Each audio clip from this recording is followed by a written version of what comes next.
7863।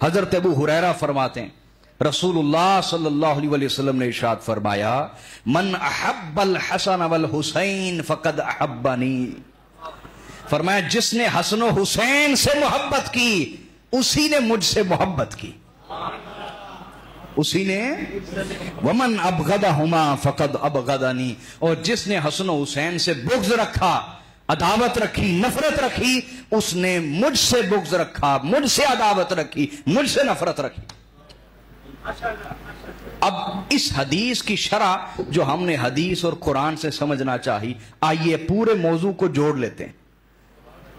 پورے موضوع کو بولیے بھئی، موتی جوڑیں گے تو تسبیح بنے گی نا، موتی جوڑتے ہیں تاکہ تسبیح بن جائے۔ پہلی بات آقا علیہ الصلوۃ والسلام نے ارشاد فرمایا من حب شیئا اکثر من ذکرہ، جو جس چیز سے محبت کرتا ہے اس کے دل و دماغ میں اسی کی یاد ہوتی ہے، ذکر یاد کو کہتے ہیں، اس کے دل و دماغ میں اسی کی یاد ہوتی ہے، جب بولے تو محبوب کی بات کرتا ہے، کلام کرے محبوب کا ذکر کرتا ہے، بہانے سے موضوع کوئی بھی ہو محبوب پہ لے جاتا ہے۔ کیوں؟ کیونکہ اس کے دل میں اس کی محبت ہے۔ اب سمجھے، حضور نے فرمایا جس کو حسن و حسین سے محبت ہو جائے، جس کو حسن و حسین سے، یہاں حسن و حسین علیہ السلام سے محبت کے دعوے سارے ہی کرتے ہیں، لیکن حال یہ ہے کہ زبان پر ذکر ان کے دشمنوں کا، دفاع ان کے دشمنوں کا۔ اگر دل میں واقعی حسن و حسین علیہ السلام کی محبت آ جائے تو تمہارے دل و دماغ میں صرف حسینیت چلتی رہے، اور تمہاری زبان پہ جب بھی نام آئے، کبھی نام حسن آئے، کبھی نام حسین آئے، کبھی حسن کے فضائل آئیں، کبھی حسین کے فضائل آئیں، کبھی تم حسن کی شان بیان کرو، کبھی حسین کی شان بیان کرو۔ اگر محبت واقعی ہو تو حال یہ ہو جاتا ہے۔ حال بولیے۔ اور پھر اگلی بات آقا علیہ الصلوۃ والسلام نے فرمائی حبک الشیء یعمی ویسم، فرمایا جب محبت کسی چیز سے ہو جائے، محبت بولیے، تو وہ محبت اس کو اندھا اور بہرا کر دیتی ہے، اندھا اور۔ اب اس حدیث کے ذریعے اس حدیث کو سمجھیں، فرمایا جس نے حسن و حسین سے محبت کی اسی نے مجھ سے۔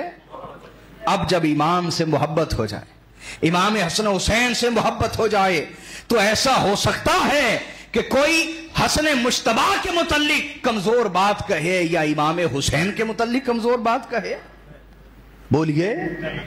آج سوشل میڈیا بھرا ہوا ہے، جو کہتے ہیں ہم عاشقان رسول ہیں، جو کہتے ہیں ہم اسلام کے ٹھیکیدار ہیں، ہم مفتی ہیں، ہم شیخ الحدیث ہیں، ہم شیخ التفسیر ہیں، ہم شیخ القرآن ہیں، اور ان کا حال یہ ہے کہ وہ امام حسین کے بارے میں شک پیدا کرتے ہیں، ان کے قیام کے بارے میں شک پیدا کرتے ہیں، امام حسین کے فیصلے کے بارے میں شک پیدا کرتے ہیں۔ اگر ادھر شک کی گنجائش ہوتی بھی، معاذ اللہ استغفر اللہ، تب بھی محبت کا تقاضا یہ تھا کہ تو اندر بہرا رہتا، لیکن ادھر تو وہ طہارتیں ہیں جن کا اعلان خدا نے کیا ہوا، ادھر تو شک کی گنجائش ہے ہی نہیں، ادھر تو خطا ہے ہی نہیں، ادھر تو عیب ہے ہی نہیں، ادھر تو طہارت ہی طہارت، ادھر تو پاکی ہی پاکی، ادھر تو پاکیزگی ہی پاکیزگی ہے۔ اگر تیری محبت سچی ہوتی تو پھر تو دنیا کو بتاتا کہ حسین نے جو قیام کیا ہے اس قیام کی شان کیا ہے، اس قیام کی حکمت کیا ہے، اس قیام کا فائدہ کیا ہے، اور تو بتاتا کہ دست در دست یزید سرداد ندا دست در دست یزید حقا کے بنا لا الہ است حسین۔ تو دنیا کو بتاتا کہ حسین کا سر دے دینا مگر ہاتھ نہ دینا۔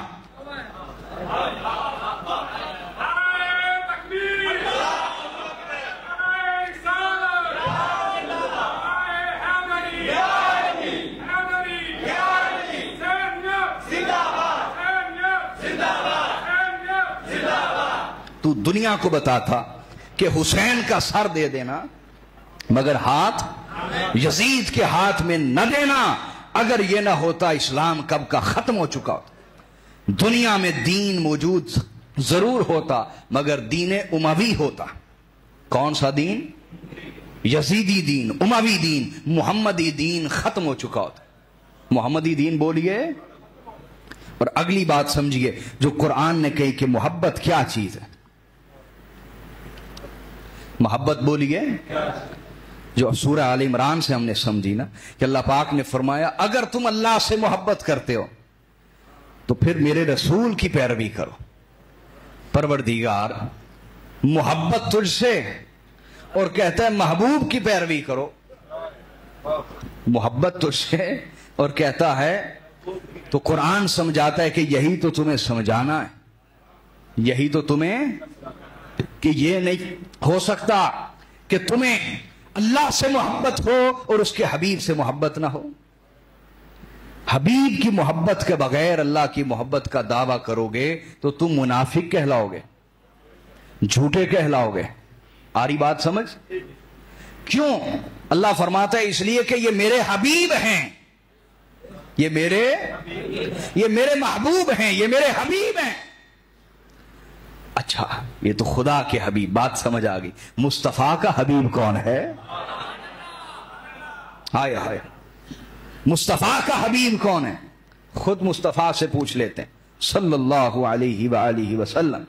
آقا علیہ الصلوۃ والسلام سے پوچھا گیا یا رسول اللہ آپ کے اہل بیت میں سے آپ کو سب سے زیادہ کس سے محبت ہے؟ اہل بیت میں سے سب سے زیادہ کس سے محبت؟ حضور نے فرمایا کل اہل بیت میں سے مجھے سب سے زیادہ محبت حسن و حسین سے ہے. اور پھر حضرت اسامہ والی روایت جو آپ کے سناتا ہوں, آقا علیہ الصلوۃ والسلام نے فرمایا اللہم انی احبہما فاحبہما, اے اللہ میں حسن و حسین سے محبت کرتا ہوں, تو بھی حسن و حسین سے محبت فرما. تو اللہ فرماتا ہے کہ اگر تم مجھ سے محبت کرتے ہو تو پھر میرے حبیب کی اتباع کرو, میرے حبیب کی, کیونکہ وہ میرے حبیب ہیں. اب مصطفیٰ کیا فرما رہے ہیں کہ جس نے حسن و حسین سے محبت کی اسی نے مجھ سے محبت کی. کیوں؟ کیونکہ حسن و حسین مصطفیٰ کے حبیب ہیں. حسن و حسین مصطفیٰ صلی اللہ علیہ وآلہ وسلم کے حبیب ہیں. آ رہی بات سمجھ؟ لہذا محبت کا تیسرا تقاضا یہ تھا کہ اگر کسی سے محبت ہو جائے تو اس کے حبیب سے بھی محبت ہو جاتی ہے. اگر کسی سے محبت ہو جائے تو انسان اس کے محبوب کی اداؤں میں بھی خود کو فنا کرتا ہے. اب آقا فرما رہے ہیں کہ حسین میرا محبوب ہے, حسین میرا, اور صرف محبوب نہیں بلکہ فرما دیا الحسین منی وانا منہ, فرمایا حسین مجھ سے ہے اور میں, ہائے ہائے, میں حسین سے ہوں, حسین مجھ سے ہے اور میں, وہ محبوب ہے حسین کہ فرمایا حسین مجھ سے اور میں حسین سے ہوں. یہ معمولی محبوب نہیں, یہ دین مصطفیٰ کا وارث ہے. یہ وہ محبوب ہے جو دین مصطفیٰ کا, جو شریعت مصطفیٰ کا وارث ہے, جو مقام مصطفیٰ, پیغام مصطفیٰ, عظمت مصطفیٰ, شان مصطفیٰ کا مظہر عتم ہے. مظہر کہتے ہیں جس میں کسی کا ظہور ہو. اگر تم شان مصطفیٰ کو اپنے کمال کے اندر دیکھنا چاہتے ہو حسین کو دیکھ لو. تم مقام مصطفیٰ کو اپنے پورے جوبن پہ دیکھنا چاہتے ہو حسین کو دیکھ لو. تم بلاغت مصطفیٰ کو, خطابت مصطفیٰ کو اپنے پورے کمال پہ دیکھنا چاہتے ہو حسین کا خطبہ دیکھ لو. یہ عام محبوب نہیں, عام محبوب, بلکہ یہ وہ محبوب ہے کہ جو محبوب محمد مصطفیٰ کا وارث ہے اور ان کی شانوں کا مظہر ہے. اور مظہر بھی مظہر عتم, عتم کہتے جو سب سے کمال درجے کا مظہر عتم, کیا؟ جس میں شان مصطفیٰ اپنے پورے عروج کے ساتھ, جوبن کے ساتھ ظہور پذیر ہوتی ہے. اب غور کیجئے, قرآن کی آیت نے سمجھایا اگر محبت سچی ہو جائے تو جس سے ہو اس کے محبوب سے بھی محبت ہوتی, اور اس کے محبوب کی اتباع میں انسان خود کو فنا کرتا ہے. لہذا اگر کسی مسلمان کے اندر واقعی محبت مصطفیٰ ہے تو قرآن تقاضا کرتا ہے کہ سب سے پہلے تمہیں محبوب مصطفیٰ سے محبت ہو. علی محبوب مصطفیٰ ہیں، فاطمہ الزہرا محبوب مصطفیٰ ہیں، حسن و حسین محبوب مصطفیٰ ہیں، لہذا ان کی محبت کے بغیر تم محبت مصطفیٰ کا دعویٰ کر سکتے بولیے؟ پھر اگلی بات سمجھیے، میں نے کہا کہ محبت قرآن کہتا ہے کہ صرف محض لفظ نہیں رہتے، بلکہ محبوب کے طریقے میں، ادا میں، سنت میں، اسوا میں، رول ماڈل میں انسان خود کو رنگ لیتا ہے، خود کو بولیے رنگ لیتا ہے۔ تو حاضرین یاد رکھیں، جب تک ہم اسے دشمن نہ سمجھیں گے جسے حسین نے دشمن سمجھا، جسے بولیے حسین نے دشمن سمجھا اور ان کے خلاف تلوار نکالی اور جہاد کیا، کیا کیا بولیے؟ لہذا تمہارا یزیدیت کے حق میں نرم باتیں کرنا اور دلیلیں گھڑنا اور دفاع کرنا، یہی اس بات کی علامت ہے نہ تمہیں حسین سے محبت، نہ مصطفیٰ سے محبت، نہ خدا سے محبت، کیونکہ تم انہی کے پیروکار ہو جنہوں نے کلمے پڑھ کے اسلام کو نقصان پہنچایا۔ کیا؟ کلمے پڑھ کے اسلام کو، یہ طبقہ تھا جسے تب سمجھ آ گئی تھی کہ کلمہ پڑھے بغیر ہم بدلے نہیں لے سکتے، ہم بدلے، انہوں نے کلمے پڑھ کے اسلام کو نقصان پہنچا ہے۔ تو حاضرین، محبت حسین کا تقاضا کیا؟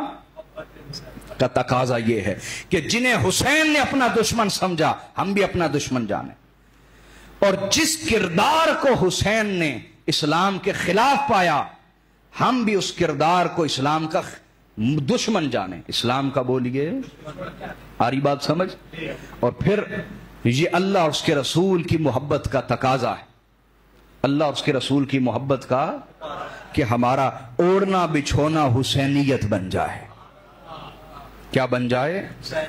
ہم اپنے اندر کے یزید سے بھی لڑیں، یہ جو اندر نفس ہے، باج فقیراں کسے نہ ماریا، باہو چور اندر داہو، یہ اندر بھی یزید بیٹھا ہوا ہے جو ہر وقت برائی کا حکم دیتا ہے۔ ان النفس لامارۃ بالسوء، بے شک نفس بڑی شدت کے ساتھ گناہ کی طرف مائل کرتا، زنا کی طرف مائل کرتا ہے، دولت جمع کرنے کی طرف مائل کرتا ہے، حلال حرام کی تمیز بلا دیتا ہے، شہوت دماغ پہ غالب کر دیتا ہے، ایمان پہ غالب کر دیتا ہے، عقل کام کرنا چھوڑ دیتی۔ یہ اندر کا یزید ہے، اگر تم اسے ہر وقت نہیں پچھاڑ سکتے، کبھی یہ تمہیں بھی پچھاڑ لیتا ہے، تو اگلے لمحے تم بھی تو اسے پچھاڑ دیا کرو، کم از کم یہ مقابلہ برابر برابر تو چلتا رہے، اور ساتھ خدا کی مدد ہو، دعا کرتے رہو، اللہ تمہاری مدد کرے گا۔ اور پھر کچھ معاشرے کے بھی یزید ہیں، معاشرے کے بھی بولیے، عقیدے کے اندر بھی ہیں، اعمال اور اخلاق کے اندر بھی۔ عقیدے کے اندر وہ لوگ ہیں جو بڑے بڑے نیک لوگوں کے روپ کے اندر ہیں، علماء کہلاتے ہیں، مفتی کہلاتے ہیں، شیخ الحدیث کہلاتے ہیں، دین کے ٹھیکیدار کہلاتے ہیں، لیکن وہ لوگ امویت کے مدافعین ہیں، امویت کا دفاع کرتے ہیں، امویت کا، حسین کے دشمنوں کا دفاع کرنے والے، اہل بیت کے دشمنوں کا دفاع کرنے والے، ان کے غلط کرتوتوں پہ پردہ ڈالتے ہیں، جنہوں نے اسلام کو نقصان پہنچایا ان کا دفاع کرتے ہیں۔ یہ عقیدے کے یزید ہیں۔ کون ہیں بولے؟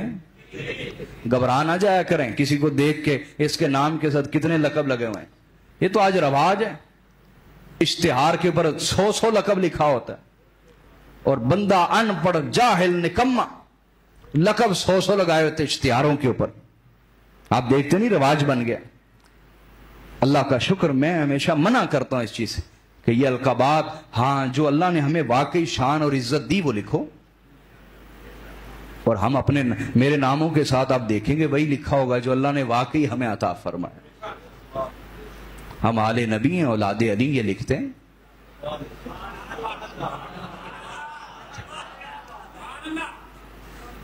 اور اس سے بڑا لقب بھی کیا ہو سکتا ہے، اور اس سے بڑی سعادت بھی کیا ہو سکتی ہے جی؟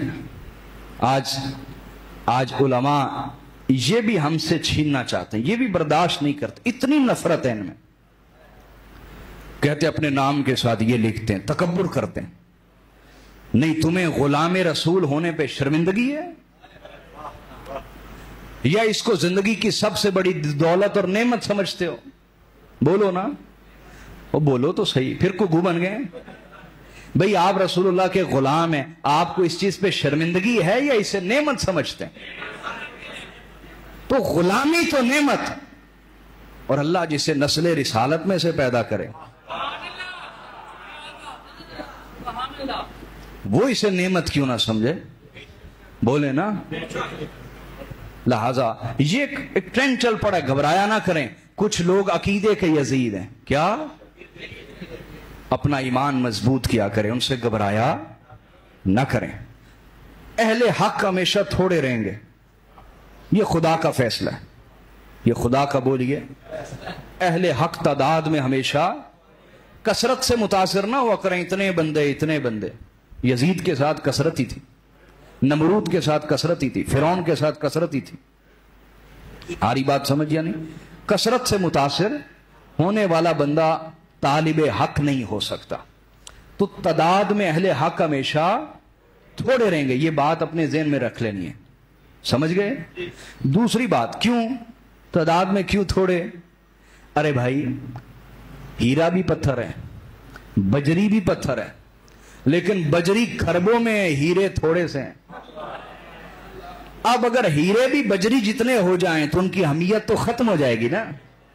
اس لیے بجری ٹرکوں کے ٹرک آتی ہے، لیکن ہیرا، اصلی ہیرا تلاش کرنے میں نہیں آتا. اتنے کم ہے دنیا میں اتنے کم.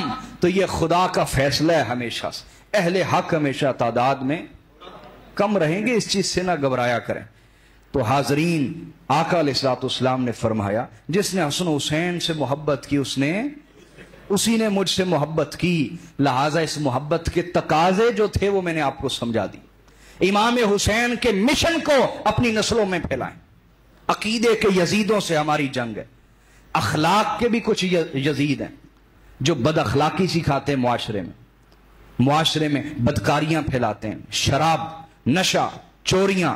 آج نشہ آپ دیکھیں آپ کے علاقے میں کتنا عام ہو گیا. کوئی ہوش ہے آپ کو؟ مولوی طبقہ لڑی جا رہا ہے آپس میں، اور کسی کو ہوش ہے کہ نشہ کتنا عام ہو رہا ہے؟ ہماری نوجوان نسل نشے پہ کتنی لگ رہی. اس حوالے سے اپنی ذمہ داری ادا کریں. یہ اخلاق کے یزید ہیں، اعمال کے یزید ہیں. ان سے ہماری جنگ ہے. اپنی نسلوں کو بچانا، اپنی نسلوں کو پاک صاف رکھنا، ان پہ محنت کرنا، یہ حسینیت. یہ کیا ہے بولیے؟ اور حدیث کا آخری حصہ فرمایا جس نے حسن و حسین سے بغض رکھا اس نے مجھے ہی سے. عجب بات یہ ہے کہ حضور نے تو اہل بیت کے بغض کو بغض مصطفیٰ قرار دیے، اور بغض مصطفیٰ کفر اور منافقت ہے. عجیب بات یہ کہ حضور ان کے بغض کو بھی کفر و منافقت قرار دیں، لیکن جنہوں نے بغض تو کیا دشمنی کی انتہا کر دی، دشمنی کی انتہا کر دی. بڑے بڑے علماء کہلانے والے انہی کے طرفدار نظر آتے. اللہ تعالیٰ ایمان قائم رکھے. عقیدے کے یزیدوں اور اخلاق اور اعمال کے یزیدوں سے ہمیشہ جنگ رکھنے اور حسینیت کا مشن عام کرنے کے خدا توفیق دے. وما علینا الا البلاغ المبین.